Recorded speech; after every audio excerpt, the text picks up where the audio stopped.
In today's video, I'll tell you everything about the Danish mortgage system, how it works, how much money you need to put in to buy a house or an apartment, and what are your options. Let's get started. The Danish system, when it comes to buying a house or an apartment, follows what we call the 5, 15, 80% rule. 80% is the amount of money you can borrow as a mortgage to a specific property. So if you want to buy an apartment for example, 5 million, you can only borrow 4 million as a mortgage for that specific apartment. For the rest, for this extra 20%, which we divide in then into 5 and 15, you need to find it in a different way. You can't get a mortgage. And what I mean a mortgage is this, what we call the real credit loans, which I'm going to get back in a second, but these are the loans that have negative interest rates and they're super cheap and everyone is so hooked about it. This is only for 80% of the value of the property. You can't borrow with negative interest rates for the full 100%. So this extra 20%, as I said, divided into 5 and 15%. 5% is when you need to put down yourself as a down payment. This is what needs to come from your life savings or from your family money and so on. But by law, you're not allowed to put in less than 5% as your own capital. If you want to put more and if you want to put 20% yourself as your own capital, great. I mean, you're allowed to do that. Saving, if you want to put 30 or 40%, I mean, you can still do that. But at least minimum, you need to put 5%. For the extra 15% that will take you from 5 to 20%, you can borrow from a bank. And these are different loans. They're not mortgages, but they're still in a way almost mortgages that the bank will borrow to you. And unlike these very cheap real credit loans, what you'll do with these bank loans is that they will have shorter time periods. So normally it would be for 5 or 10 years instead of 30 years as most mortgages are. And at the same time, you'll have higher interest rates. As of the day I record this, the interest rates for the bank loans go usually between 3 to 4% per year, which by historical standards is still low, but still a lot higher than it would be with a real credit loan. One thing to note as well is that this is the system in theory and by law. In practice, for foreigners, if you're an expat and you have not been in Denmark for too long, the banks might ask you for more money. They might say that 5% from your side is not enough, that you need to put 10 or 15 or even 20% before getting into or getting the approval from the banks to go into a mortgage. There's going to be more on that in my bank meeting video that's coming up soon as well. But just for you to know as well, this is what the system looks in theory, and in practice for foreigners it could be different. Specifically for mortgages, you have 3 options. You can get a fixed interest rate loan, you can get a variable interest rate loan, or you can get a mix of the two.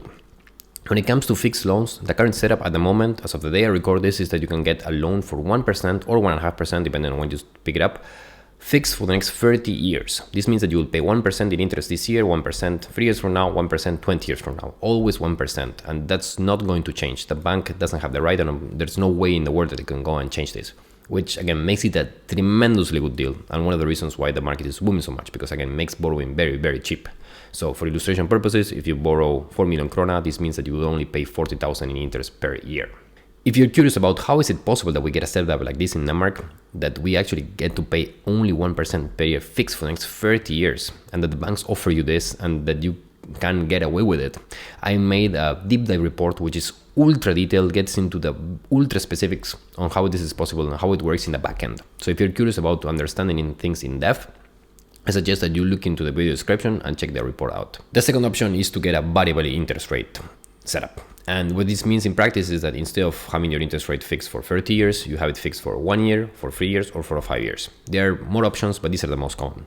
And the reason people do this is that if you see yourself in a specific place for maybe shortish, medium term, you might not want to have a 30-year loan. You might see yourself less than 5 years. Okay, let's get a loan that just covers you for that period.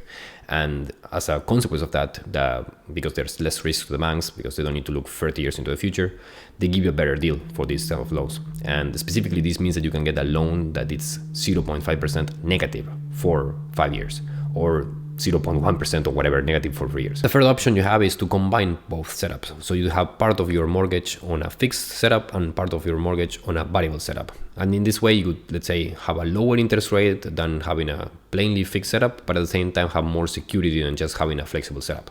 So if you're a bit unsure on how long you will stay in a specific house, so for example, in my case, I have a setup like this. I was not sure, and I'm still not sure how long we will live in this house.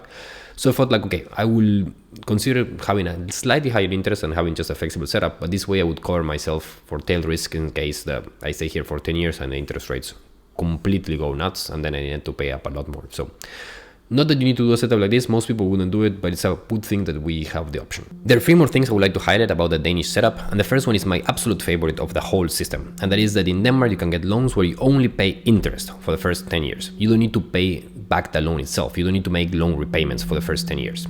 And if you care about cash flow, this is an absolute godsend, because this means that if you loan 4 million, you would only need to pay in interest 40,000, and that's it. You don't need to repay the 100 or 130,000 that you should be in a normal situation. So I don't know many other countries that have a setup like this, but in Denmark you have this option. There's a catch, I'm gonna get back into the catch in a second, but this means that if you care about money in your pocket, if you care about cash flow, this option it's there. And for example, for people like me, it's a godsend. I wanted this, and I find it one of the key reasons why I decided to jump into the bandwagon of owning a property, because this means that owning a place in Denmark will be cheaper than renting in absolutely all of the cases. The second thing I would like to note is that there's one big catch to the whole Danish mortgage setup, and that is that there's a fee that we need to pay to banks on top of the interest rate. So there's a fee that's called bidragssats that you need to pay to the real credit institutions, which are this part of the banks that issue the mortgages, which amounts to around 1%. This means that then if you get a loan for 0.5% negative, in the end of the day, it's not that you will get money from the bank by having this loan, you not that you will get interest negative from the bank to you, but because of this 1% extra, you would actually need to go and pay the bank yourself. Again, it's not much, it's 1%, but still, by and large means that it's another 40,000 krona if you think about it, going back to our old example. What this fee will depend on is on a multitude of factors, so not everyone has the same bidragssats.